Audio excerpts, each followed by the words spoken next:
பெரும்பாலும் பார்த்தீங்கன்னா, பெண்களுக்கு இது மாரி சொல்லுவாங்க. "முட்டு வலி இருக்குமா? எந்த வேலையும் செய்ய முடியல. வலி மாத்திரை போட்டு, போட்டு நான் வேலை செஞ்சுட்டுருக்கேன். நரம்புகள்லாம் இழுக்கிற மாதிரி இருக்கு. தூங்கவே முடியல." அப்படின்னு சொல்லுவாங்க.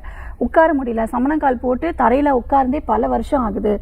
இப்போ எங்கேயாவது வெளியில போனோம் அப்படின்னா, எனக்கு துணைக்கு ஒரு ஆள் தேவைப்படுற மாதிரி இருக்கு. ஸோ இந்த மூட்டு வலி குணப்படுத்தவே முடியாது. நான் வெளியில போய் டாக்டர போய் பார்த்தா ஆப்ரேஷன் தான் பண்ணணும்னு சொல்லிட்டாங்க. எனக்கு பயத்திலேயே நான் வந்துட்டேன். அப்பப்போ இந்த வலி மாத்திரை போட்டு வேலை செஞ்சுக்கிறேன்." அப்படின்னு சொல்லுவாங்க. இந்த மாதிரி பண்ணும்பொழுது நோயோடைய தாக்கம் உடம்புல அதிகமாகி அதிகமாகி ரொம்ப பாதிப்பு ஏற்படும்.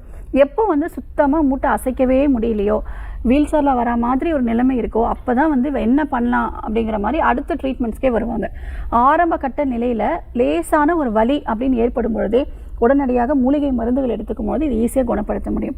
பெண்களுக்கு மெனப்பாஸ் ஆன உடனேயே, அதாவது அந்த மாதவிடாய் நின்ன உடனேயே எலும்புகளில் தேய்மானம் அப்படிங்கிறது ரொம்ப ஃபாஸ்ட்டாக நடைபெற ஆரம்பிச்சிடும். அதே மாதிரி உடம்புல கழிவுகளோட தேக்கம் இருக்க இருக்க வாதம் மிகுதியாகி வாத நீர்களும் அந்த மூட்டுகளில் போய் தங்கியிருக்கும். இதை கரெக்டான ட்ரீட்மெண்ட் எடுக்கணும். இந்த வாதத்தை சமநிலைப்படுத்தணும். வாத நீர்களை நம்ம வெளியேற்றணும். இதற்கு நம்முடைய மருத்துவமனையில் கஷாயங்களும் அரிஷ்டமும் சூரணமும் கொடுக்குறோம். நீங்கள் இந்த மருந்துகள், நாங்கள் கொடுக்கக்கூடிய மருந்துகள் ஆரம்பித்து ஒரு வாரத்திலேயே உங்களுக்கு அந்த வீக்கம் வலிகள் எல்லாம் குறைஞ்சிரும். நல்ல காலம் மடக்கி நீட்ட முடியும். இயல்பாக நல்லா நடக்க ஆரம்பிச்சிருவீங்க.